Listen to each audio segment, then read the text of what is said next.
Pote bandeko nyonso balandaka sango ya Congo naza très fâché na acte o bayi politique ba oti ko sala na ngonga ona ndimaki te vraiment déçu to aliboso tongo basalaka ngo na bombaka po bazali bandeko na ngai oto solaka penda mettre fois auto solo air nyonso na kotanga bakombo po na kobomba bino te bayimboka boyebi ete na ebande na tongo na ese bino lelo ke na ko lancer émission mo na kombo ya face cachée ya INC za kinini baboma nga je don sweli obo moni bilamba tout ezali ko toboka bilamba tout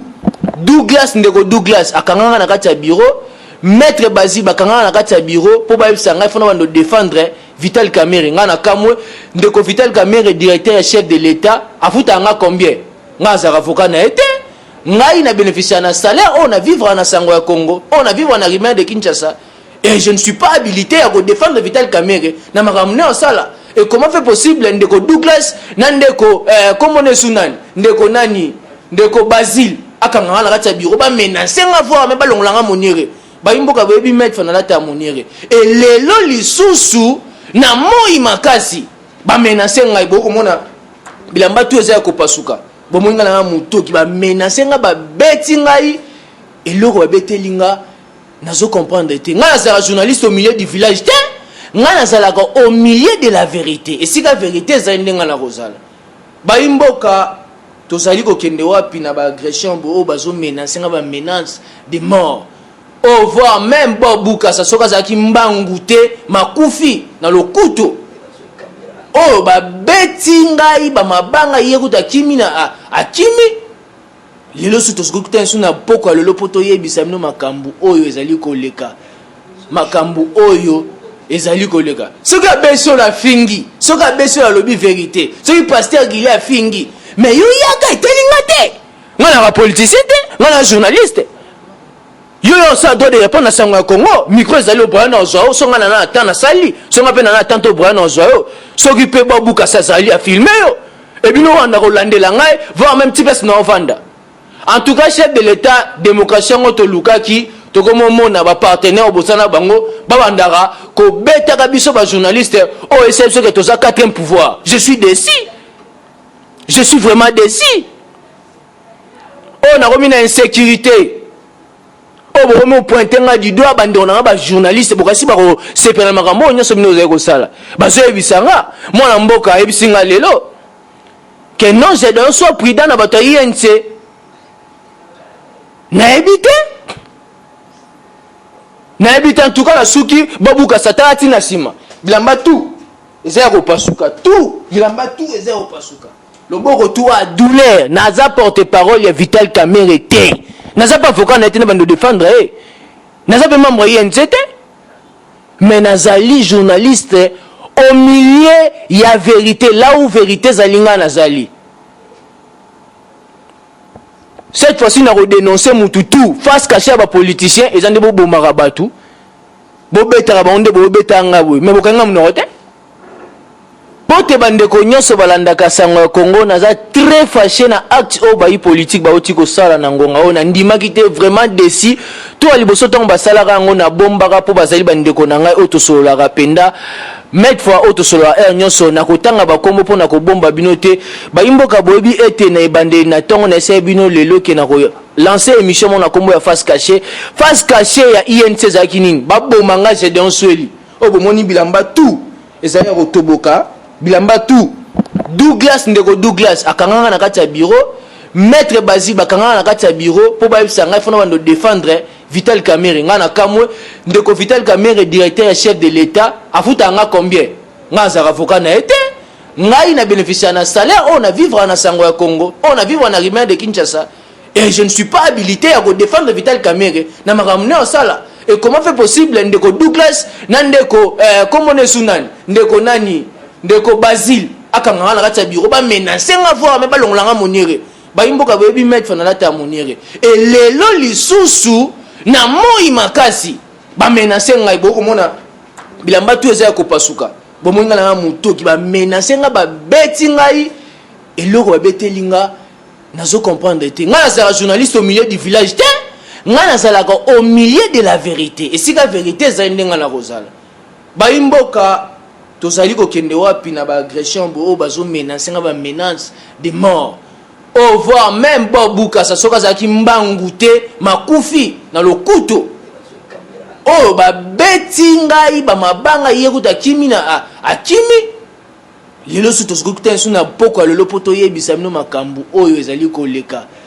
makambu oyo ezali koleka soka beso la fingi soka beso la lobi vérité soki pasteur gili a fingi mais yo yaka etelinga te ngana ba politicien te ngana journaliste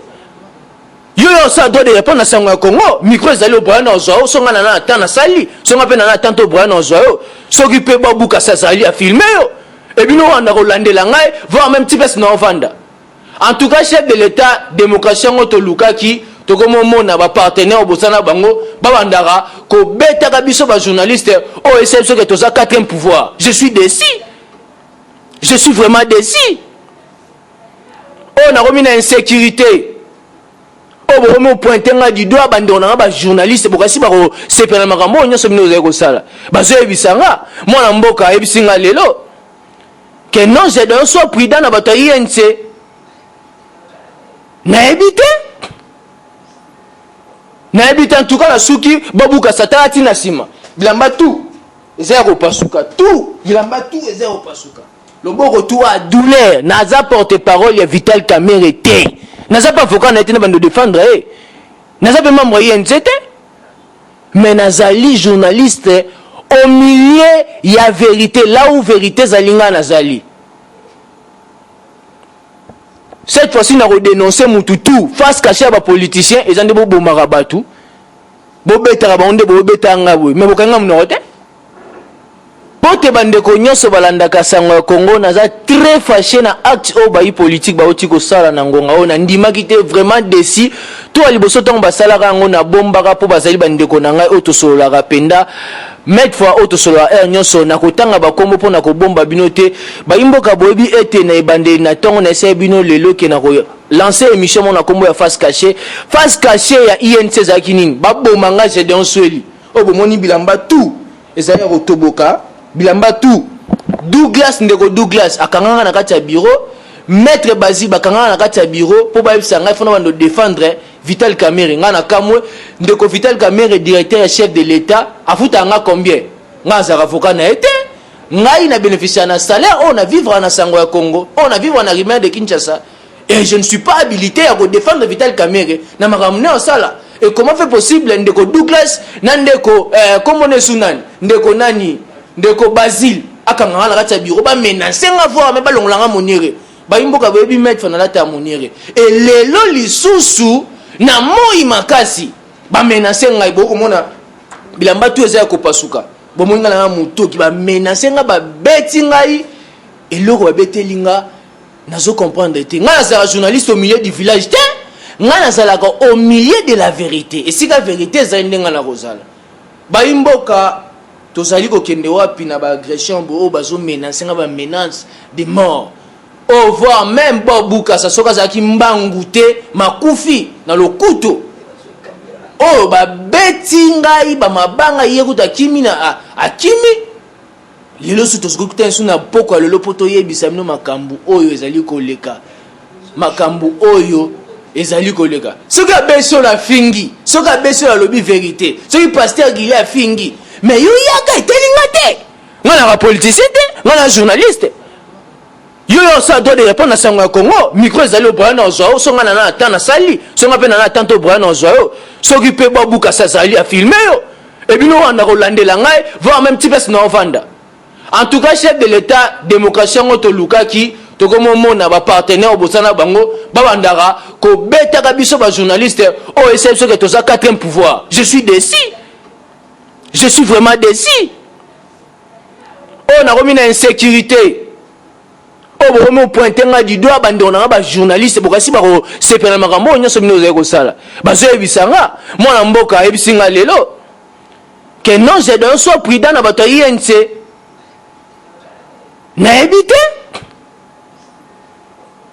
en tout cas la suki babuka satati na sima bilamba tout ezeko pasuka tout bilamba tout ezeko pasuka loboko tout a douleur naza porte-parole ya Vital Kamerhe te naza pas avocat na été na bando défendre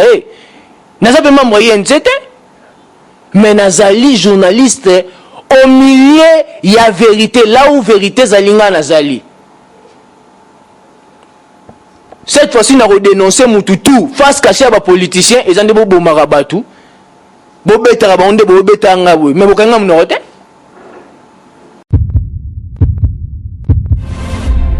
Faire parler de vous. Confiez-nous votre image et laissez-nous la transformer en une identité forte grâce à un accompagnement sur mesure et un suivi personnalisé. De la communication institutionnelle au marketing politique et commercial, Eshima Magazine apporte des solutions de communication à tout type d'entreprise, institutions ou personnalités. Notre parfaite connaissance des outils de l'information et de la communication, mais aussi notre expertise, sont des atouts pour vous conseiller en proposant des solutions efficaces afin de rendre votre communication adaptée, maîtrisée, attractive et persuasive. Tout un champ de stratégies de communication. Magazine congolais d'information générale, Eshima Magazine bat au rythme de l'actualité. Impartial, documenté, instructif, Eshima au cœur de l'info. Communiquer de manière impactante nous exige une analyse approfondie de besoins, des objectifs et des cibles. Eshima Magazine assure l'intégralité de la promotion de vos projets, de leur conception à leur réalisation. Conseil en stratégie de communication et publicité, désir de partager, ambition de convaincre. Faites-nous confiance. Nos méthodes de travail, notre rigueur, ainsi que nos compétences comme identité de support des communications font de nous le magazine de référence. Retrouvez Eshima Magazine au 4012 avenue Oia dans la commune de Kintambo à 2 minutes de magasin. Contact eshima-magazine@hotmail.com. Téléphone plus 243 85 11 34 444. Eshima Magazine, un nouveau standard d'information.